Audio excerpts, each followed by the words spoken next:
being here today.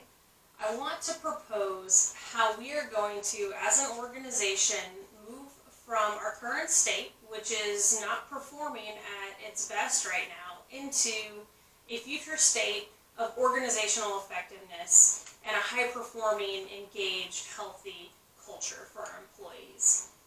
Now, I've been doing a lot of research and reading of how, as a leader, are we going to take this organization and move it along in its transformational journey? So I want to share these proposals with you. So organizational effectiveness, in an article recently that I read around organizational effectiveness as a function of employee engagement, it really defines effectiveness as the efficiency at which an organization can meet its objectives. So we are going to be looking at 3 core tenets for us to measure the effectiveness of our organization as we move forward. And that's our productivity, so our ability to deliver the services that we say we're going to deliver. It's looking at our adaptability. So are we able to flex and adapt to meet our customer demands or to meet our business objectives? And how great are we at efficiency? Are we utilizing only the resources necessary to deliver our services, or do we have waste in our processes? Are there bottlenecks? And so these 3 core tenets are what we are going to be using to measure if we are effective as an organization. So throughout this proposal, I'll be speaking about specifically our employee engagement. Now, as we know, we've experienced some turnover with our employees, and all the research that I've been doing continues to point back to this concept that employee engagement is a critical function of organizational effectiveness. And I really believe that as a leader in this organization, we need to do a much better job of engaging our employees and creating an environment that they want to come and contribute meaningfully to. And so, in an article by Kalin and Ajuvu, it really talks about employees as being the success catalyst for their organizations. I also have been reading about how engaged employees are invested in organizational outcomes, as well as high-performing organizations attract engaged employees. And that's really what we want here in our organization. We want to have employee engagement sustained.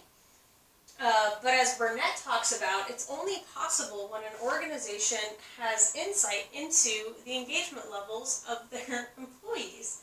And so what I'm going to be proposing is how we as an organization actively measure our employee engagement, how we develop effective engagement strategies, and create the structure that we need to have a healthy culture for our employees. And that starts with our managers. So we are going to be, what I'm proposing is redefining our management approach.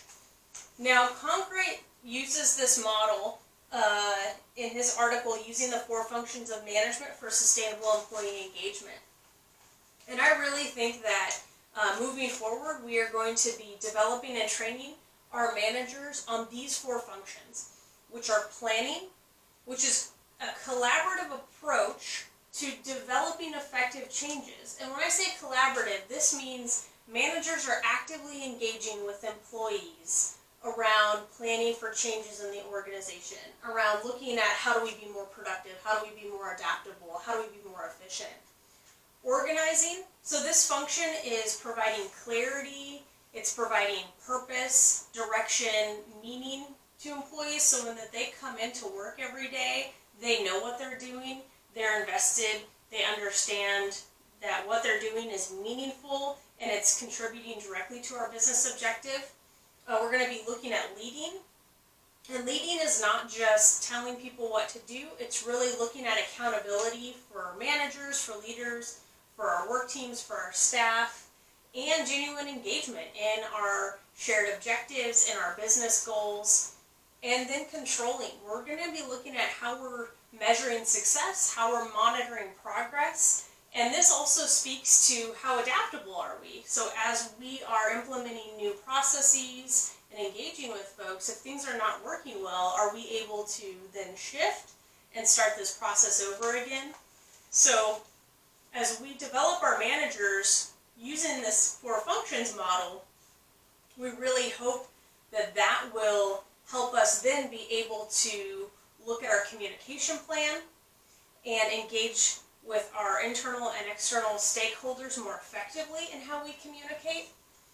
One of the articles I've been reading around workplace communication problems is that some of the challenges just stem from knowing your audience, and that when you really stop and look at how we message to people, that when we take our audience into consideration, we might use different language and rhetoric that resonates with our audience versus just standard templated communication.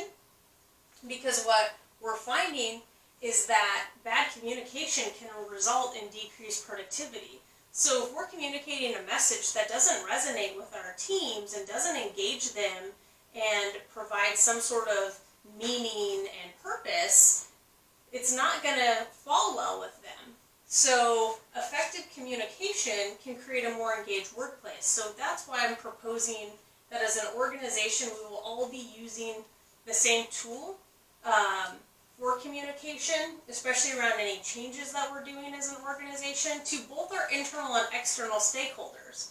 So this is how we're going to be communicating. We're going to be communicating the purpose behind the changes we're making. We're going to be communicating the picture of what it's going to look like. We're going to be communicating the plan, so our roadmap, how we're going to be accomplishing things, and then we're going to be communicating the part, which is what we need from the stakeholders. And depending on who our audience is, this message may look different, but it doesn't change that we need to be communicating the why, the what, the how, and the what we need from people. So it's really important that as an organization we are using effective communication during this time. Not only that, but we are also going to be redefining how we solve problems. So we're going to be looking at using a root cause analysis because according to Monroe, to be able to solve a problem, it is essential to invest time to understand the problem. And we are going to be looking at using a systematic process to identify the source of the problem. Connolly sums up this step-by-step method really well by letting us know that the analysis focuses on what happened, how did it happen, why did it happen, and how it can be prevented. So as we identify problems, we're not necessarily just going to be putting little band-aids to cover things, but we're really going to be looking at, what happened here, how, why, and what can we do in the future so that this doesn't keep happening. And so we're going to be looking at a more comprehensive approach to solving our problems. And especially as we engage our employees, I expect that we will be able to move much quicker through our problem solving as we have a workforce that's committed to turning this organization into something much more sustainable. Now, our rational decision making, so not only are we going to redefine our problem solving approach, but we're also going to be looking at the model in which we make decisions. So this is another step-by-step approach, as summed up in an article, Rational Model of Decision Making, kind of lays it out here, which identifying the problem we are doing with our root cause analysis, and then we are going to be gathering as much data, facts, input, options for a solution, and then we are going to analyze and select the best options. We're going to implement that solution, and then we're going to look to see if it works well or not. And so we're really looking at identifying the problem, but then selecting the best practice, making sure that what we're putting in place is the right solution. And again, going back to adaptability, being able to flex and tweak the solution if we need to. Now, the other piece of this is we're also going to be redefining our approach as leaders. And I'll take ownership and accountability of this as a leader. According to UP, influencing and facilitating individual and collective efforts to accomplish shared objectives is the essence of leadership. And so not only as a leader am I going to be looking at how to develop and support the organization through what I'm proposing? But I'll be there to provide clarity and direction, to remove any barriers, provide resources if necessary, empower employees to take ownership and initiative of organizational goals, champion the change, and organizational success to all stakeholders. So not only are we as leaders going to be rolling up our sleeves and working side by side along with our employees and managers and really invested in the success of what we're going to be trying to accomplish in this journey, but we're also going to be ensuring our clients and letting them know what we're doing and being transparent about what our organization is going through, and really in service to supporting our clients and maintaining the quality of service that we have as an organization here. So to showcase with you right now, I'll use one of our communication tools. So to you, Board of Directors, my messaging is that our organization is at a pivotal point in its journey, and we need to create a healthy culture of engagement and sustainability to ensure our future success. Now, what it's going to look like, it's a transformational journey that we're embarking on. And we're going to move from this current state of operating, and we are going to move into a high-performing organization with a healthy and engaged workplace and happy clients. Our plan is to redefine our approach to employee engagement, communication, problem-solving, decision-making, and leadership functions. And what we need from you in this process is your full support as we move through this journey.